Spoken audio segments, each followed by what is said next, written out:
This program, while curated to help you improve your health, contains general advice and should not replace the individual advice of your medical practitioner. It's not about a diet. It's not about a wellness program. How much pesticides do you think that gets rid of realistically? You're deciding, okay, I'm going to put this microorganism and this one together. There are some good carbs. What you can control in your home. Paleo just means old. So it's not difficult for people to eat healthy, right? No, I don't believe so at all. I think it's difficult for people who've never done it before to get motivated, but like anything, you create a routine and a habit and understanding and the support structure, and it becomes pretty second nature. In life, it's normal to have ups and downs. But what do we do when we get stuck? I've always been fascinated by the health journey. Why do some people get better while others fail to make the shift? In Season 1 of The Shift, we explore the fascinating field of gut health and help you discover what is really going on with your digestion, microbiome and health. The gut is amazing. Changes our concept of the human body. Become useless to the healthcare system. We're always shifting. Your genes are shifting, your microbes are shifting, everything is shifting. I'm Katherine Maslen, and this is The Shift.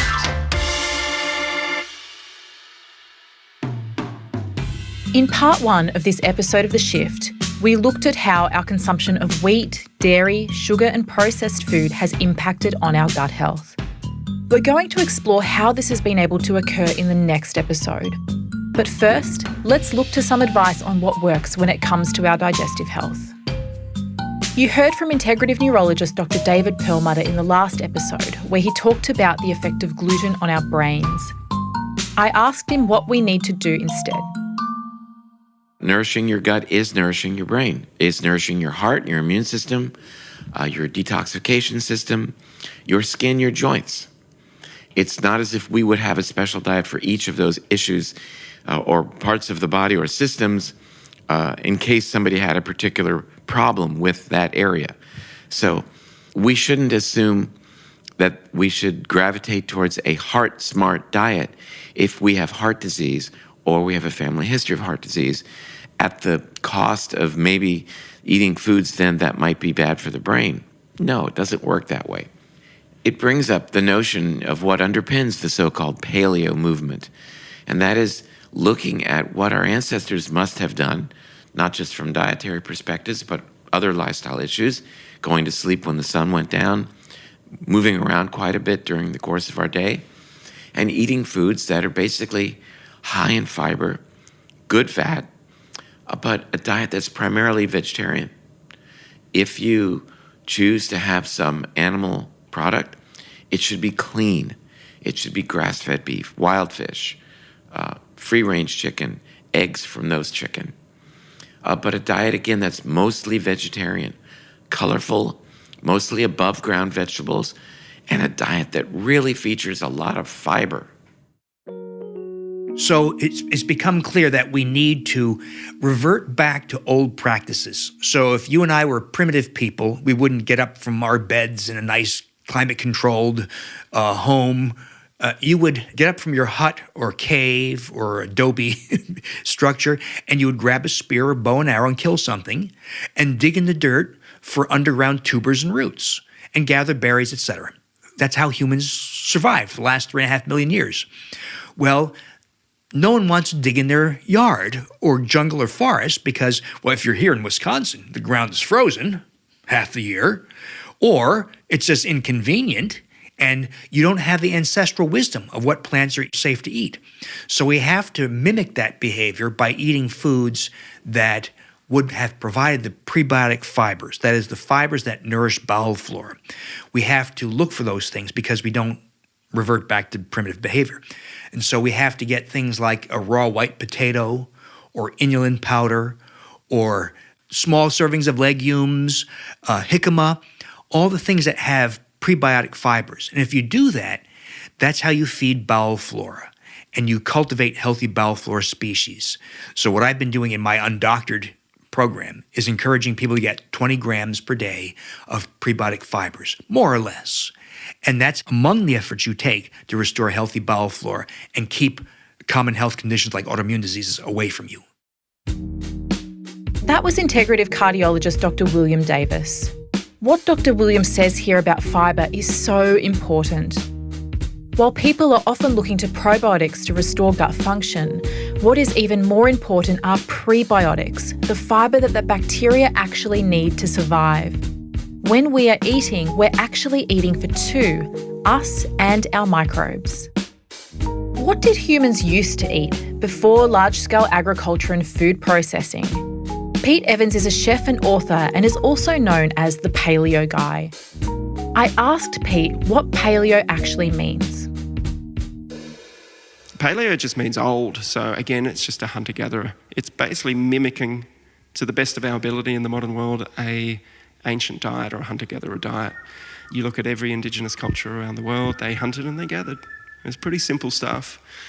And what do we thrive on? We know that, from my perception and understanding and studying, the most nutrient-dense food on the planet is animal fats and proteins, and especially the organ meats. So nose to tail, using the bones, using the liver, using the heart, using the blood, using every single part of it.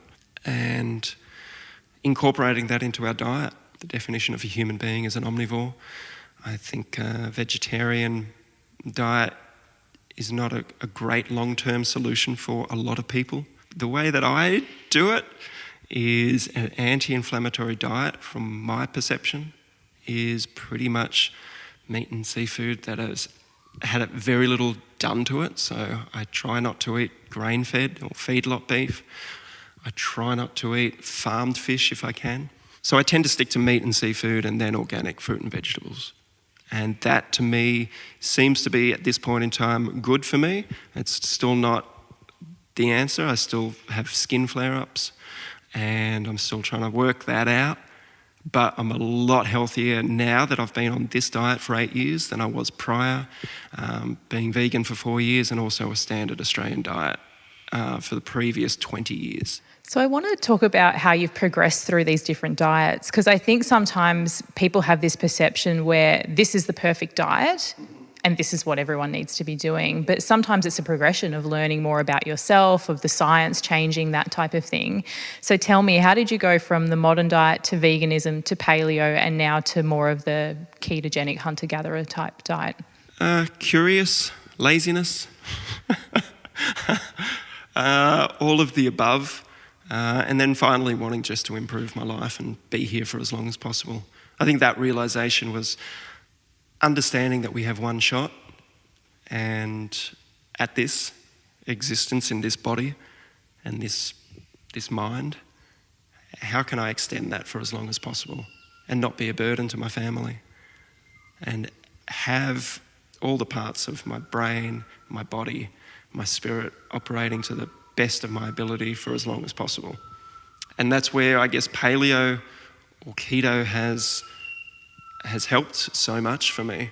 And it's 8 years now, and I can't see, carnivore seems to be having a big push at the moment, and I understand why that is. Long-term sustainable health on a carnivore diet, I'm still not 100% sure. I think it possibly can work for a lot of people. And I understand the basics behind it, because I guess it's the most anti-inflammatory diet there is, because that food is in its natural form, as close to what we were eating hundreds of thousands of years ago. And over the last year, I actually have increased my meat and seafood intake, and it seems to be working better for me. But I still love eating vegetables, and I still love eating fruit. What I love most about the paleo diet is that it eliminates gluten, sugar and dairy, as well as anything artificial. If your diet is based on meat, seafoods, nuts, seeds, fruits and vegetables, you really can't go too wrong. You may have picked up that Pete mentioned the carnivore diet. This is a new fad diet at the moment, and it involves only eating meat. Since humans are omnivores, this diet makes no sense at all and is actually quite dangerous. Plants contain phytochemicals that protect us from disease. Without phytochemicals, we don't have the ability to protect ourselves from disease. They are just as essential as vitamins or minerals, but not many people know about them. For example, when you eat cacao or chocolate, the flavonoids it contains increase your circulation and prevent cardiovascular disease. When you eat eggplant, you get the phytochemical nicoonin, which helps to prevent tumours. Plants prevent disease, period. So whatever diet you choose to eat, it should be mostly plants above all else.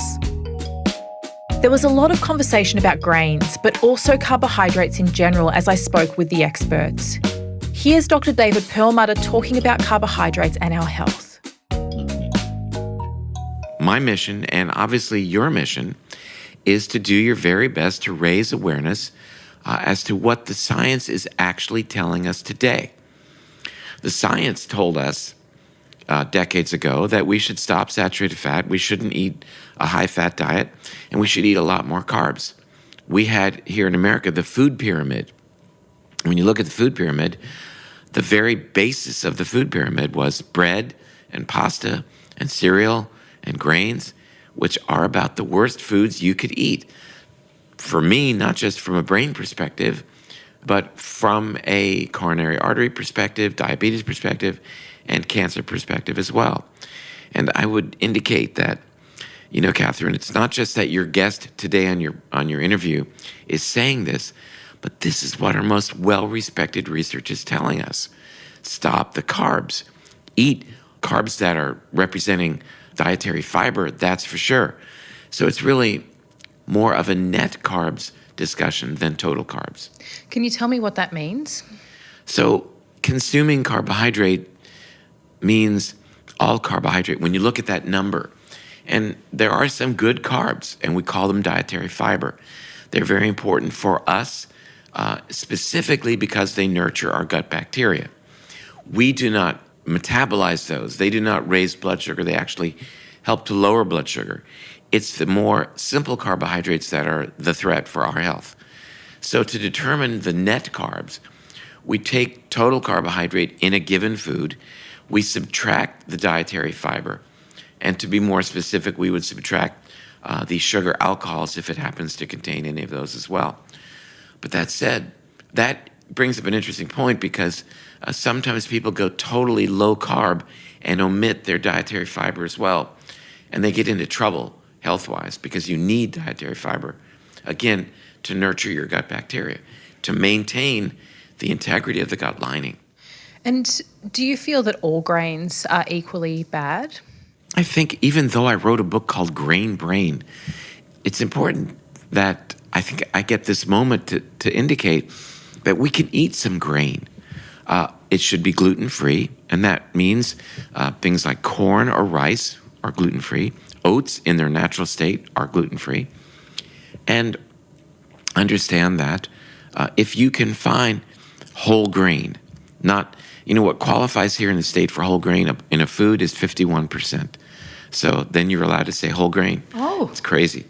But if you can find actual whole grain that is organic and non-GMO, having a small serving of organic rice or corn on your plate for that one carb a day, absolutely, I think it's reasonable. And I guess then there's that fiber benefit as well for people. That's right. And again, that's from the author of Grain Brain.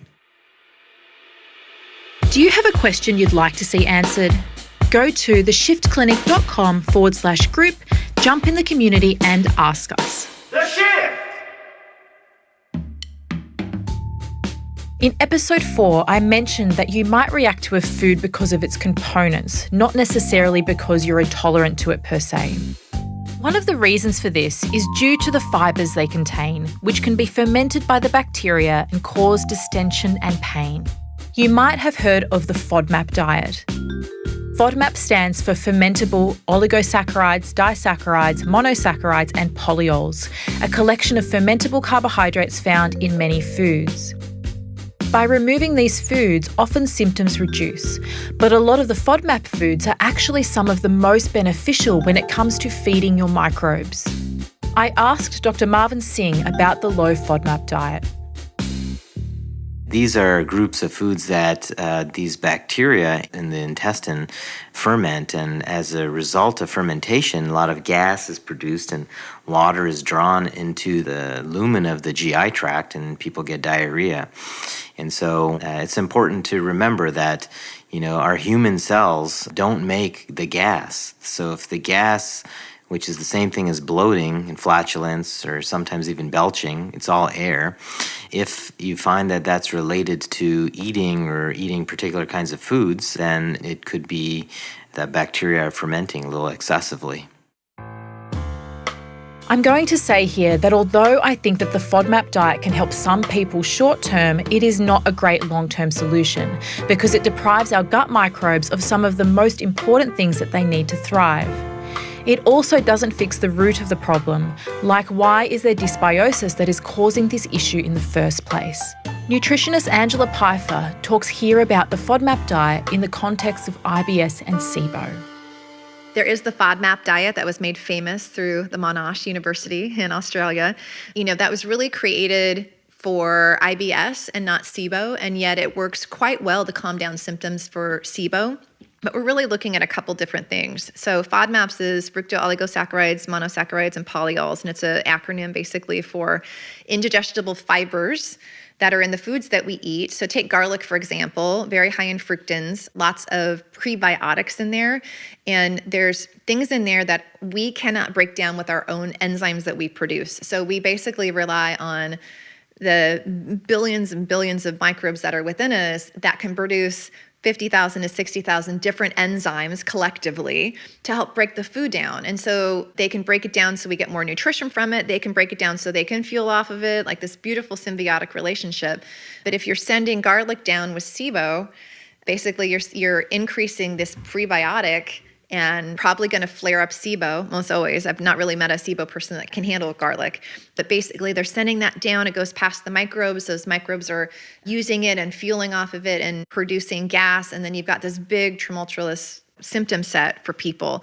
That's for SIBO. When we're looking at IBS, it's a little bit different. Basically, what they found is those FODMAPs cause an osmotic shift in the intestine. So instead of, a lot of gas production, they're basically seeing that a little bit too much fluid starts to be drawn in when those are present. And so for people with IBS, pulling FODMAPs to maybe do a reset and then build, testing those out can be helpful, but the same is this, is true for SIBO. So it's more the fermentation we're looking at, but it's, when anyone has SIBO, they also have IBS. But if you have IBS, you don't have SIBO. So it's a little bit of both in terms of that osmotic shift and that gas production for those. Next up, we're going to release the Expert Series, featuring more in-depth conversations with our 24 experts. Make sure you subscribe so you don't miss a thing. The Shift! I've mentioned the term fermentation a few times. When we eat food, our gut microbes ferment the fibre it contains, which helps them to replicate and keep in balance. But when our microbes are altered because of antibiotic use, stress, lack of fibre, excesses of sugar, too much alcohol or any other reason, we may then begin to ferment in a way which leads to excessive gas production and resulting symptoms. We're going to come back to fibre shortly because it's one of the key things for gut health. Let's take a look at fermented food.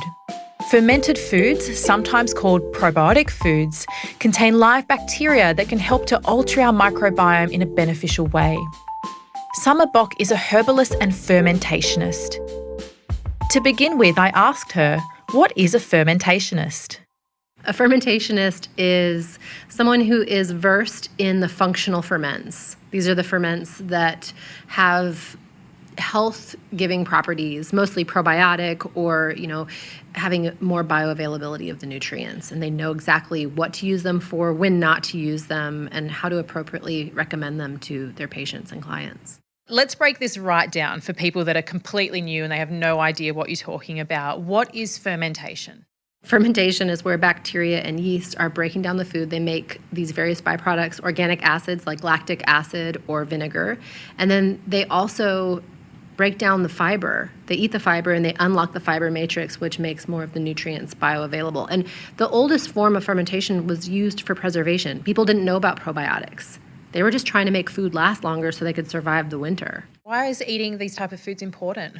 We've evolved for many thousands of years with fermented foods. Every culture has had some sort of fermented food. And the reason I think it's important is because these foods nourish your microbiome. There's various probiotics in them, and they help create just a little bit more interaction with the microbiome, maybe adding some bacteria into the microbiome or adding some of the organic acids and letting the microbiome know, like, hey, like these are the organisms that we want to grow here. You know, this is a good environment for the lactobacillus, or this is a good environment for this particular set of organisms. I think it helps shape that ecosystem. And then secondarily, you have to look at nutrient bioavailability. You know, when you're looking at grains or beans or some of these other foods that are a little bit harder to digest, the bacteria are pre-digesting it. And so as they pre-digest it, they get rid of phytates, they get rid of some of these other enzyme blockers. You can feel it sits in your stomach lighter. People have less gas and less bloating. And, you know, you look at the United States, for example, and we've been relying on yogurt for a really long time. Yogurt has been our main staple ferment. But when you look at how yogurt's made, it's made with bacteria that are produced in the laboratory. And so these bacteria are added as a culture into yogurt. But when you look at historically how ferments have been made, they're almost all made as a wild ferment. What's the difference between one that's made kind of commercially and with a bacteria that's made in a lab versus the way it was traditionally done? Dairy kefir is one of the most studied and I would consider premier functional ferments available. Dairy kefir, true dairy kefir, is made with scobies. That's short for symbiotic community of bacteria and yeasts. And these scobies are these little gelatinous, they look like cauliflower, and they're squishy, and they're kind of opaque, whitish, clear. And these scobies are what you add. That's the starter culture. So you add these to the milk, and it starts fermenting it, and it preserves it. So your milk will now last longer. It's not going to go bad. It's not going to sour in the wrong way or start molding. So that's what people used it for. And the only way that you can have a SCOBY is by finding someone else with one. So we pass them from person to person, and we've been doing that for thousands and thousands of years. And to me, I just think that is really almost miraculous. When you buy kefir at the store, it's not the same thing. They don't make dairy kefir that you find on the shelves with these scobies. So they're making it with powders that were produced in a laboratory. So you're not getting that symbiotic community. You're not getting all these organisms that are working together in that food, then to be like plop them into that milk and then drink your dairy kefir and get the benefits that have been studied and so touted over the years. Instead, you're getting a kefir-like beverage that's more like yogurt. It's not an ecosystem. It's like you're deciding, okay, I'm going to put this microorganism and this one together. I don't care if they play well together. I'm just going to put them in there anyway. There's a mounting pile of evidence showing that including fermented food in the diet has a heap of health benefits.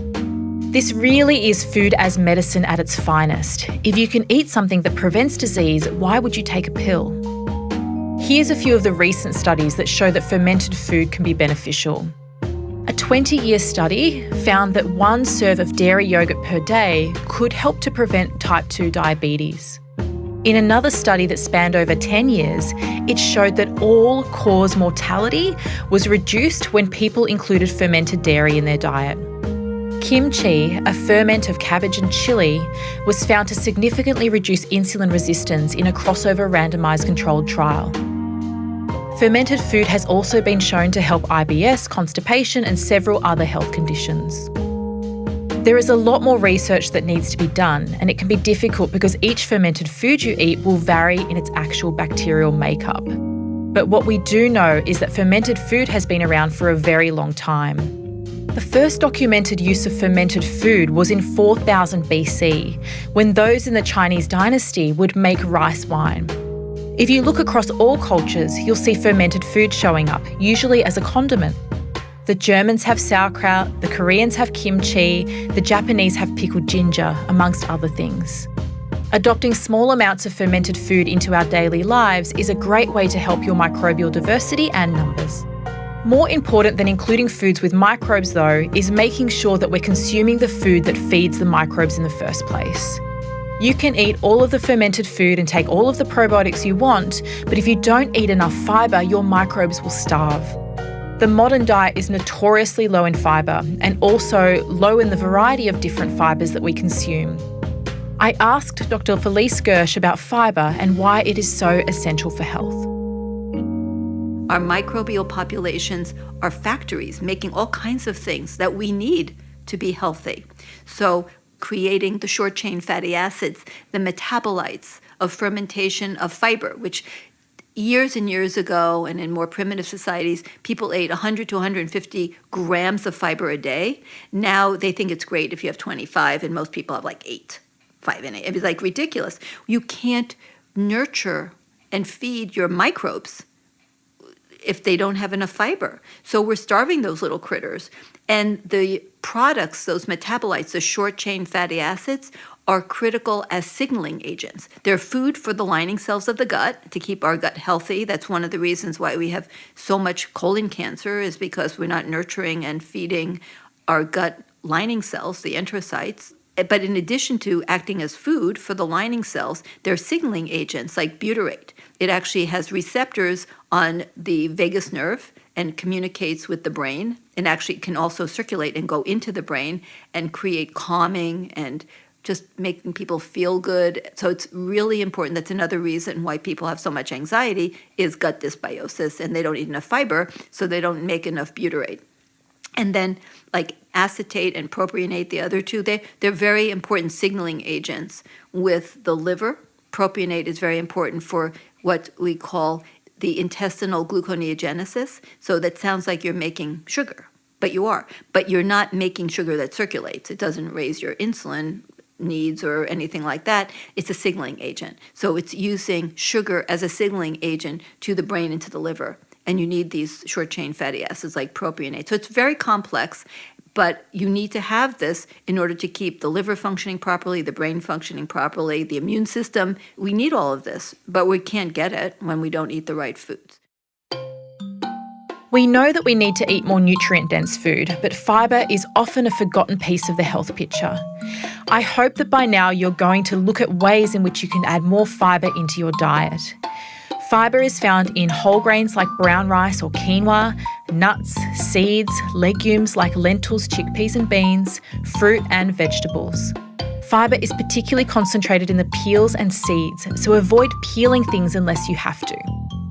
There are 2 ways in which you can heal your gut through food. First, by avoiding the things that are damaging your gut, like gluten, dairy and sugar. Just as important, though, is that we're nourishing our gut with food that supports our microbial communities and helps it to function at its very best. The word diet has so many negative connotations that it's something I try to avoid. It's really about eating what you need to thrive. I loved what Dr. Marvin Singh had to say about eating for a lifetime. It's not about a diet. It's not about a wellness program. It's about your life. And so I tell people that, we use the word diet just because it's a word that kind of communicates how you eat. But the word diet is really kind of a bad word, because the word diet really implies that it's something that you're doing, to accomplish something in a fixed period of time. But really, that's just not how you should live your life, because your life lasts your lifetime, and you should be eating in a way that can last you your lifetime. You've heard a lot of client stories throughout this series, and you might be wondering if we could perhaps help you. Supporting people to shift is what we do best. Health is a journey, and we can help you to navigate this with one-on-one support with our clinical naturopaths, hypnotherapists and counsellors. If working with us one-on-one interests you, go to theshiftclinic.com and click on Shift with Us. The Shift! When it comes to food, a lot of us have lost that inherent connection that we used to have with food, and we don't look forward to mealtimes anymore. Lee Holmes is the author of 9 cookbooks and is passionate about bringing families together and bonding over food. We talked about what a healthy attitude to food looks like. It's just about switching everything up and having a really beautiful, diverse diet with lots of different things in, and that's what I do. I don't think carbs are the enemy. I don't think fruit is the enemy. I think that it's interesting too, because research, I think, and science has been really looking into certain ingredients and their narrow cause and effect. So you look at that piece of broccoli and say, this might happen if you eat this. But the thing is, I think it's enabled us to have a really negative relationship with food, because we're viewing ingredients as a catalyst for health or harm. So we're looking at that piece of cheese and going, if I eat that, I might develop an autoimmune disease. Or we're looking at that kale smoothie and we're going, oh my goodness, if I have one of those every day, nothing bad will ever happen to me. And I think that that's kind of a really restrictive thinking around it. And so science now is looking more into epigenetics, neuroplasticity, the gut, the microbiome, the mind-gut connection, the vagus nerve. There's so many areas that we're looking into. It's a very holistic picture now, and it's not just about certain ingredients and restricting them from your diet. What do you think a healthy attitude to foods should look like? I think it should be, as I said before, not looking at a food as something that's going to be healthful or harmful to you. So a healthy relationship with food, I believe it stems from your food culture. Food culture is really interesting. For someone that grew up with a parent or a caregiver that didn't cook or thought cooking was a burden or a chore, they would have more of a negative relationship with food in a lot of cases. You know what I mean? So it comes back to food culture. And food culture is interesting because you can change it at any time. You can choose to be vegetarian. You can choose to, embrace local foods. You can be the steward of your own choices around food and how you feed your family, which is really, really amazing. So that's the way I look at food, changing your food culture, changing your thoughts around it, embracing food as something that's going to give you energy, make you feel amazing, and also is a tool for communication and connection to your own family and to your community and to those around you and to the planet. Every purchase of food that we make has a backstory. It can either plunge our farmers into debt, or it can do something. You can choose to buy local or choose to go to a farmer's market or grow your own, and that is going to have a much bigger impact on the world and the community and the planet long term. Thinking about food in that way is really powerful and really amazing, and that's why I'm so passionate about food. There's something we all enjoy about staying for dinner. Have you ever thought why? It's because eating with others is fun. I loved what Lee had to say here. What if food could be something that enriched your life rather than something you feared? Having a healthy relationship with food can be life-changing. I love seeing people go from hating food and being worried about what it might do to them to embracing it as a beautiful part of their lives. Dan Churchill is a celebrity chef and passionate health advocate of eating delicious, wholesome food. I met with Dan at his cafe called Charlie Street in New York, and we talked about what food meant to him. Food is such a beautiful part of your day, and I never want it to seem as if it's something that we have to do. It's something we should want to do. And whether it be on your own or with a friend or with your family or some of your closest people or a large table, you have this moment of your day where you eat a few times, or maybe one if you're that person, and it's absolutely beautiful. Just to sit down, reflect and enjoy. And obviously the endorphin rush and the serotonin release of eating something super tasty is very good for your health. But it's a very happy time. And I never want to think that's like, I'm putting this into my body because I have to go to the gym class situation. So let's have a conversation about this, because I love it how you're speaking about healthy, nourishing food in that way that it's giving you an endorphin rush. Because traditionally it's like people would think of sugar or treats or, those type of things. What would you consider like healthy food? Colourful, dense food. Like, I'm big on the endocrine system, so hormones. I think that we talk about macronutrients and all this stuff quite often, and it's 100% true. But one thing we forget is the impact our hormones have on our system.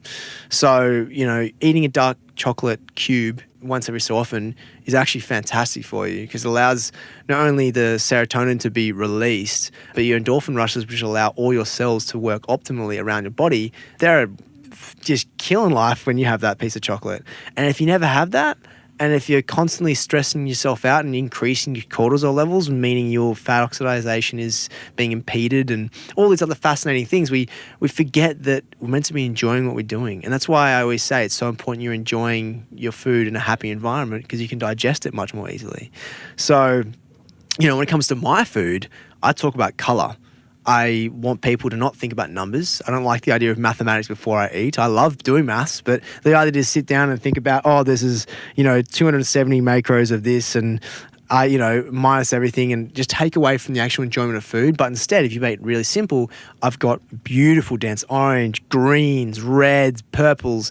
If you have a lot of colour in your food, it relates to two things. Nutrients, so the more saturated the food is in colour, the more saturated it is in nutrients, but also that means there's more receptors that require us to attach to from our flavour. receptors. So therefore, the more color there is, the more density, the more nutrients, the more importantly to that though, the more flavor there is, which is ultimately, if there's more color in something, it tastes better. So that's a win. So it's not difficult for people to eat healthy, right?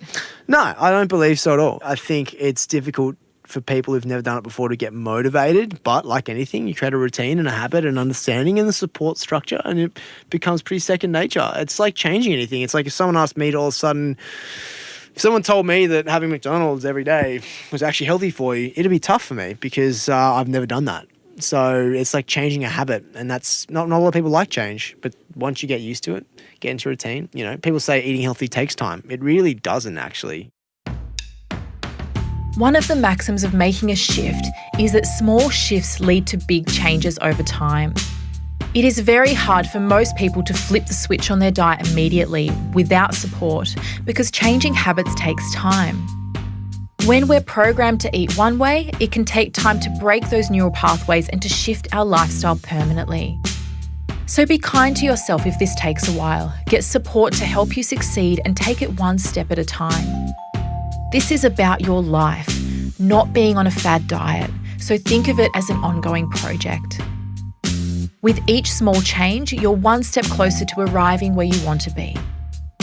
Let's move on now and take a look at the things in our food that we might not be aware of, in particular, pesticides. One of these is glyphosate or Roundup, which is used heavily on genetically engineered crops like soy and corn in the US and also on wheat too. I'm going to talk about glyphosate in the next episode, so make sure you check that out, but other pesticides have all kinds of health detriments too. You met Dr. Ailey Cohen in episode 5 when she introduced us to some concepts around environmental toxins. Ailey is an integrative rheumatologist and environmental medicine specialist. I asked her if she thought eating organic food was important. So, I try, as much as I'm very supportive of the organic movement, and I am, basically the label of organic in this country, in the US, is the only thing that really has teeth, which means that it actually has criteria. It was started in 2002, and we have all levels of organic. So we have, for instance, in the food industry, we have either it's organic or not. But in the personal care area, we can have organic ingredients, but also a lot of other junk in the same product. So it's not as overseen as well. It's used as marketing tools more than anything. And what it really means is that it has to abide by certain rules. Those that use organic, that grow organic produce really cannot use genetically modified ingredients. They have to be certified and monitored by government regulators to drop in at any time to make sure that they're following procedure. Many fewer harmful chemicals are definitely used in organic farming, which is why the criteria is so strong. And is this USDA organic? USDA organic, and should have a label saying such. If it doesn't have the USDA organic label, then it's very questionable. All natural does not mean very much, if at all. So we have to really think about some of the marketing terms that have kind of squeezed by. But what's interesting is that there's, over the years, there's been some argument or, discourse over whether organic is healthier. We have to decide what you want in terms of health. When it comes to the nutrient value, that can be variable, even amongst organic products. But when it comes to chemical exposure from fertilizers that are harmful and from the pesticides used to farm and grow those ingredients, there's absolutely a difference. And this has been tested through and through. So we really want to think about, if you're not going to be nutritionally improved on any, who's to say you are or you're not, and we can go into that. But certainly from a chemical perspective, it is a better choice. Now, you can also wash off many of chemicals, through, like for instance in produce, through using white vinegar, 1 part white vinegar to 3 parts clean, warm, filtered water. And you agitate the bowl and you get a lot of these pesticides off. So for those people in this country, which are many, who don't have access to organic products or produce, or don't have the funding for it and really don't have the money to do that on a regular basis, I want people to have opportunities to equal the playing ground, the playing field, and be able to just buy a $3 or $4 huge jug of white vinegar and clean off their produce and reduce that risk as well. How much pesticides do you think that gets rid of realistically? Well, I haven't seen a study that really looked at this, and I'm always looking for it because, it'd be great to say, listen, this is going to reduce your pesticide exposure by 75%.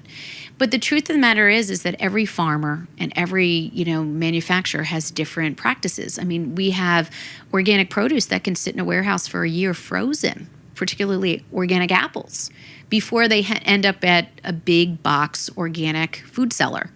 And it, like I said, they're still organic produce, but we don't know if even the antioxidant level is where it should be.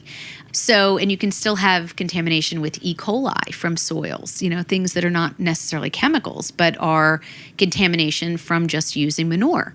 So there's so much variability that I think, again, it goes back to the water issue. What you can control in your home with the right tools is really the best thing we have than to have to spend the time and money researching the upstream history of what you're eating. And I think the other really good resource is the environmental working groups, Dirty Dozen and Clean 15, to really get people to understand, like if they're eating a lot of this conventional produce and it makes up the bulk of their diet, how high is the risk actually? Because you can be quite surprised by some of the things that show up there. And that particular list comes out every year.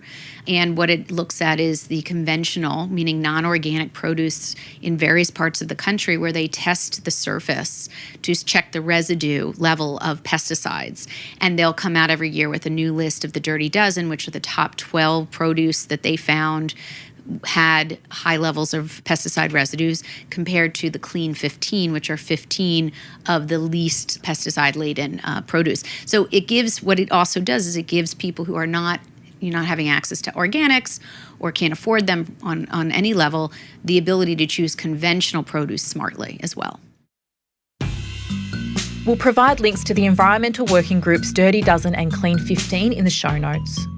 It should also be noted that in Australia, we have several organic certification bodies, including ACO and NASA.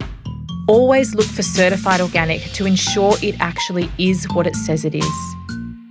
I'll end this episode with some great advice from Dan Churchill. I asked him if he could only give one piece of advice to someone who wanted to make a shift in their health and their life, what would it be? The easiest one to change is just, cut out sugar, 100%. And it's a weaning process.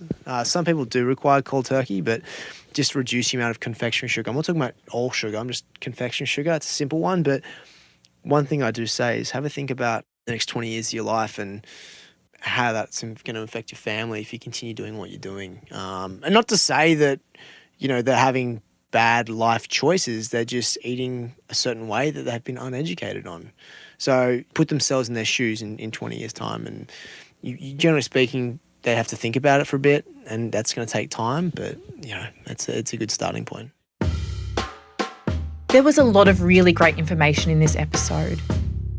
My hope for you as you move through the shift is that you can take some of this on board and begin to make shifts that will improve your health and your life. What might be puzzling for you at this point is if there's so much evidence showing that gluten harms us, that dairy's bad, or that pesticides make us sick, why do our mainstream bodies still recommend that we consume these things? Because if you look at the health of humans currently, certainly what we're being told to do has not made us the picture of health. In episode 9 of The Shift, I'm going to explore the deep dysfunction that's occurring in our industries of food and health. You don't want to miss this one. Coming up in the next episode of The Shift. If the American Heart Association said it, ignore it. Because it's their right to give their kids sugar. It is not healthcare. It's crisis care. We are here to teach these people how to not need us. There is more going on behind the scenes than we could possibly fathom.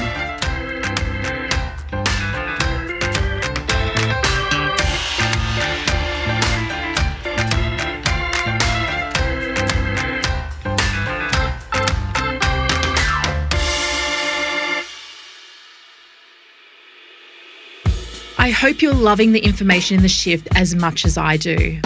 But maybe you're thinking, what do I need to do for me? Take our online assessment to discover what your gut is up to. Go to theshiftclinic.com/quiz. The Shift!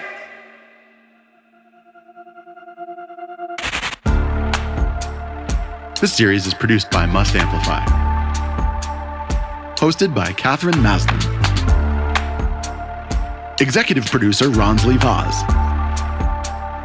Music and sound design by Shade Furlong. Thank you to all of our experts. For more details on them, go to theshiftclinic.com/gut.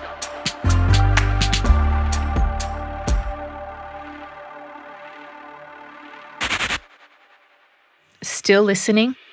Do you have a question you'd like to see answered? Go to theshiftclinic.com/group, jump in the community and ask us. The Shift! Thank you for listening. Every listen or download of this show And hence this voice. directly funds the ending of sex and human trafficking. A voice for a voice. a voice for a voice. A voice for a voice. A voice for a voice. Amplify. Impacts. .com.